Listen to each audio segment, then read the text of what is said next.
పాలు బ్రేక్ఫాస్ట్ వచ్చే ఏడాది నుంచి అమలుకు సర్కారు యాక్షన్ ప్లాన్. ప్రభుత్వ పాఠశాలలో చదివే విద్యార్థులకు ప్రతి పాఠశాల కార్పొరేట్ తరహాలో ఉండాలి. కనీస సౌకర్యాలు లేని స్కూల్స్ ప్రభుత్వ స్థలాల్లోకి షిఫ్ట్. పైలట్ ప్రాజెక్టుగా ప్రైమరీ పాఠశాలలో అమలు. విద్యాశాఖ సమీక్షలో అధికారులకు సీఎం ఆదేశం. ప్రభుత్వ పాఠశాలలో చదివే పిల్లలకు ప్రైమరీ స్కూల్లో ఉన్న వాళ్ళకు పాలు బ్రేక్ఫాస్ట్ ఇవన్నీ ఇస్తే ఏంటంటే పిల్లలు అట్రాక్ట్ అవుతారు, ప్రైమరీ స్కూళ్ళలోకి వస్తారు. పాలు బ్రేక్ఫాస్ట్ అన్నీ ఒక పద్ధతికి వస్తున్నాయి. మధ్యాహ్నం భోజనం ఇవన్నీ ఏర్పాటు చేస్తే ఏంటంటే పిల్లల తల్లిదండ్రులు కూడా పొద్దుగా లేచి వంట చేసి పంపించాలి. ఈ ఇబ్బందులు పడకుండా డైరెక్ట్ స్కూల్కి పంపిస్తారు. చదువుకోవాలి. ఈ ముఖ్యమంత్రి ఉద్దేశం బాగానే ఉన్నది.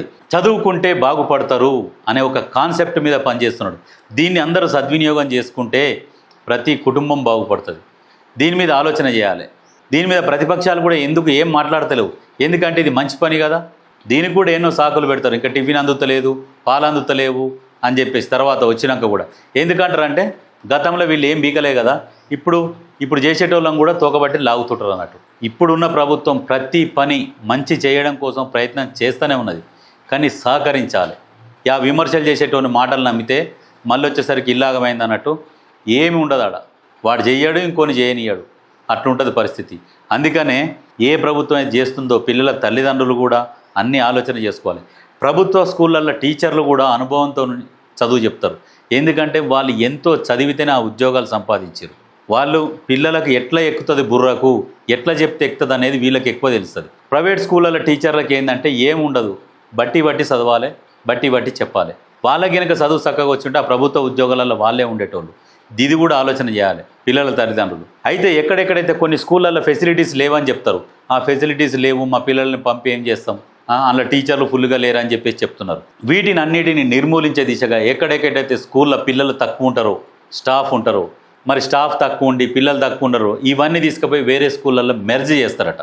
మెర్జ్ అంటే ఇప్పుడు అక్కడ కొంత స్టాఫ్ తక్కువ ఉంటుంది, ఈ స్టాఫ్ ఆ స్టాఫ్ను కలిపి ఫుల్ఫిల్ చేస్తారు. పిల్లలు కూడా ఒకే స్కూల్లో వేస్తే ఎక్కువ అవుతారు.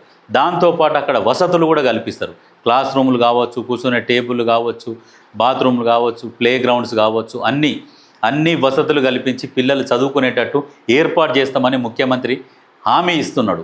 హామీ ఇస్తున్నప్పుడు చేర్చాలి, చదివించుకోవాలి. మీరు బయట పోయి ప్రైవేట్ స్కూళ్ళల్లో వేలకు ఫీజులు కట్టే బదులు ఈ స్కూళ్ళలోకి తోలి ఇంటి దగ్గర ట్యూషన్ పెట్టించుకుంటే ఇంకా బాగుంటుంది. ఇట్లా ఆలోచన చేయరు. టైం వేస్ట్ కాదు. మీరు స్కూళ్ళకు వేరే ఊరికి పంపిస్తారు, దానికి వ్యాన్ కడతారు. ఇవన్నీ షోప్టప్ కోసం చేస్తారు. వాడు దోలిస్తున్నాడు కదా ప్రైవేట్ స్కూళ్ళకు, నేను కూడా దోలిస్తా అనేది ఈ ఏతులకు పోవద్దు.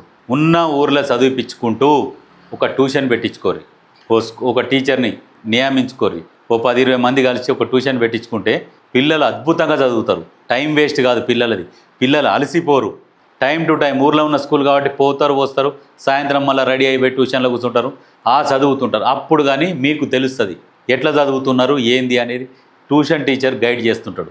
స్కూల్లోకి పోవాలి. పేరెంట్స్ ఏం చదువుతున్నారని అడగాలి. మీరు ఆ స్కూల్లోకి పోరు, అడగరు, వదిలేస్తారు. మరి పిల్లలు ఎట్లా చదవాలి? తల్లిదండ్రుల చేతిలో కూడా ఉంటుంది.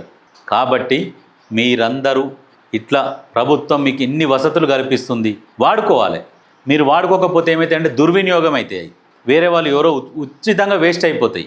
కాబట్టి మీరు వాడుకోరి. ప్రభుత్వం ఏవైతే అవకాశాలు ఉంటాయో, ప్రభుత్వం నుంచి పథకాలు వస్తాయో, ఏవైతే సేవలు ఇవన్నీ ఉంటాయో ఇవన్నీ వాడుకోవాలి.